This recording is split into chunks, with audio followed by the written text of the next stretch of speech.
A day in Macedonia.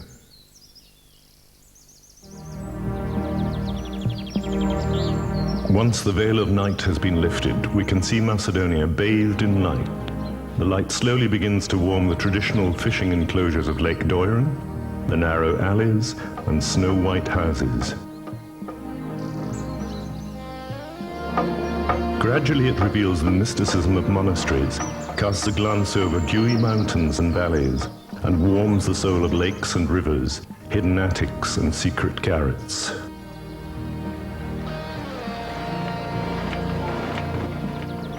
The morning is heralded in every imaginable way, by the whir and clatter of the millstone, by the rooster's crow, by the ticking of the clock, by the mysterious smell of quinces, by the echo of church bells.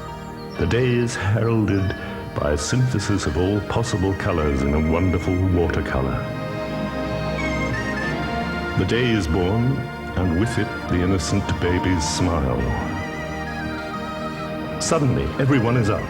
Everyone joins in the rhythm known as life. Everyone, as the saying goes, carrying his own worries and his own needs.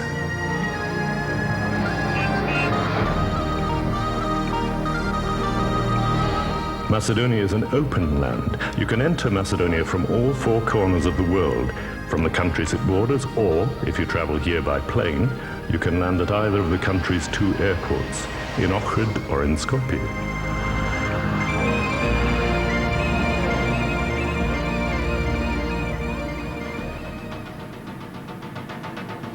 Macedonia is the bride of mythology. Its treasures are there for everyone who wishes to explore them. From the ancient past, from the womb of its soil, archaeologists have retrieved, in their full originality, the goddess of fertility, the Tetovomenid, the Trebinishte masks, and the Ohrid Isis. You can partake of the fascinating past of the ancient cities of Heraclea, Stobi, and Skopje, with their amphitheaters, and indeed feel like a worthy descendant of ancient Macedonia, of Rome, or of the Byzantine Empire. With gentle step, you can walk through the magic beauties of its mosaics, take part in the ritual games in its amphitheaters, explore the early Christian baptistry, the scenes telling stories of love. See the heads of emperors and lacrimatories in which the princesses once kept their tears. Faced with this abundant treasure, you'll be amazed and overwhelmed by the originality of the terracotta icons discovered near Vinica Kale.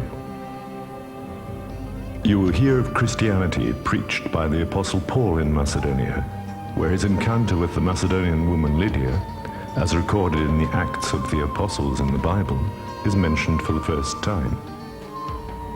Macedonia is a land of lakes and monasteries. Its lakes have preserved the material culture, and its monasteries and churches the spiritual culture of its people. As many as 365 churches exist in Ohrid alone, in the town also known as the Slavic Jerusalem. There, amid the mysticism of the Middle Ages, St. Clement was to establish the first Slavic university, where 3,500 students completed their education.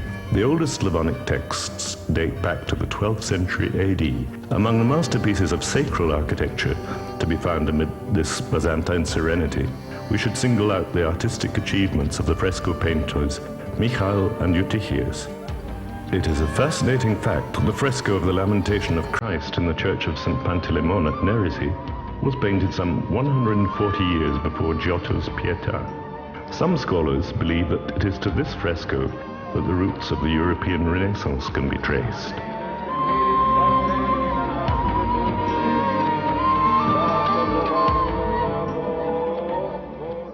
The Ottoman Turks appeared and flew over the entire land like birds of the air. This was the 14th century. It marked the end of the Middle Ages and the beginning of a new era. Macedonia was not left out of this process. The Ottomans were to stay in the territory of this land for 5 centuries, and they have left signs of their cultural heritage. It is said that there is no mosque in the world quite like the Painted Mosque, or indeed anything similar to it. Nearly a third of the Macedonian population can satisfy their spiritual needs in the numerous Muslim religious buildings.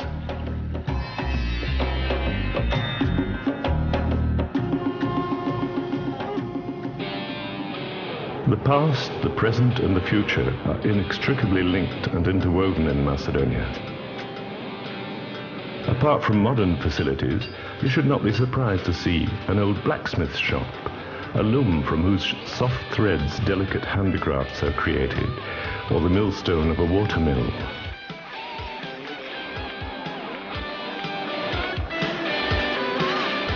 You can see all the colors of Macedonia in its diverse galleries.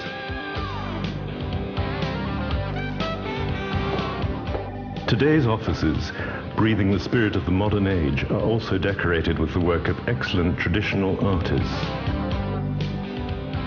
The opulent imagination of woodcarvers, the exquisite patterns of Macedonian carpets, and the filigree working of gold and silver are all parts of the rich creative tradition of this people.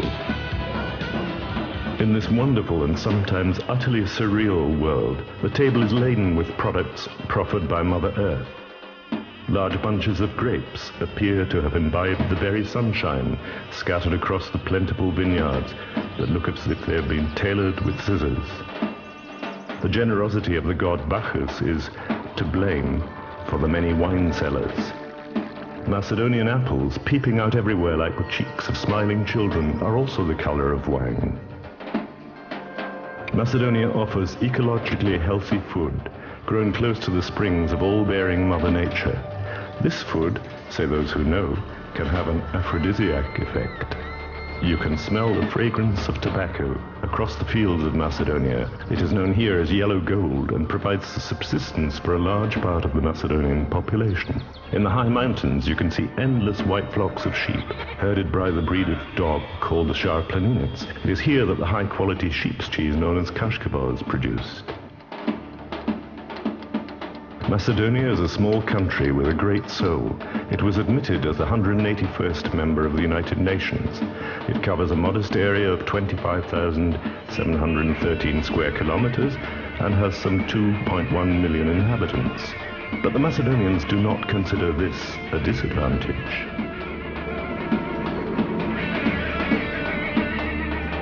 Let us fly over this small country and enjoy its beautiful landscapes, its mountains and lakes, its valleys and rivers from a bird's eye view.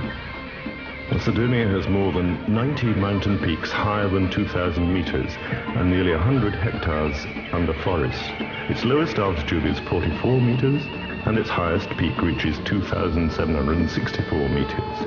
The mountains are there to remind us that although Macedonia is sometimes seen as a distant corner of Europe, it lies close to the stars. The lakes are natural gems. They bathe the face of this land, while the forests are the blood vessels purifying its air. What nature has failed to accomplish has been achieved by the human hand. Dozens of reservoirs have been built, which sometimes look as though created by God himself. The longest river is the Vardar, with its course of 420 kilometers.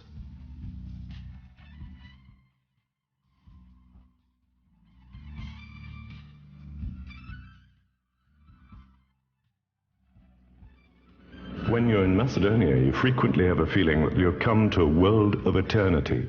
Its landscapes and its secluded places stimulate the imagination, and you would like to see more of its wonders.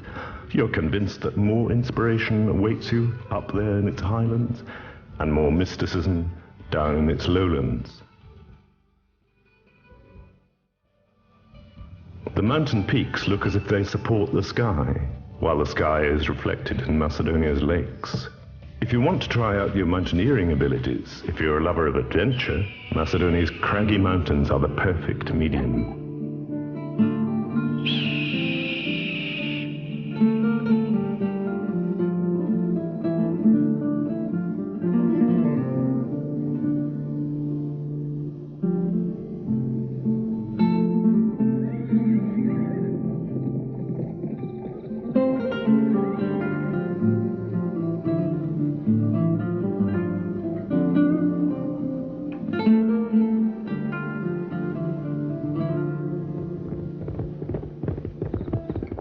The colourful landscape is complemented by the elegant gallop of wild horses, imparting a special attraction to the Vitacevo plateau.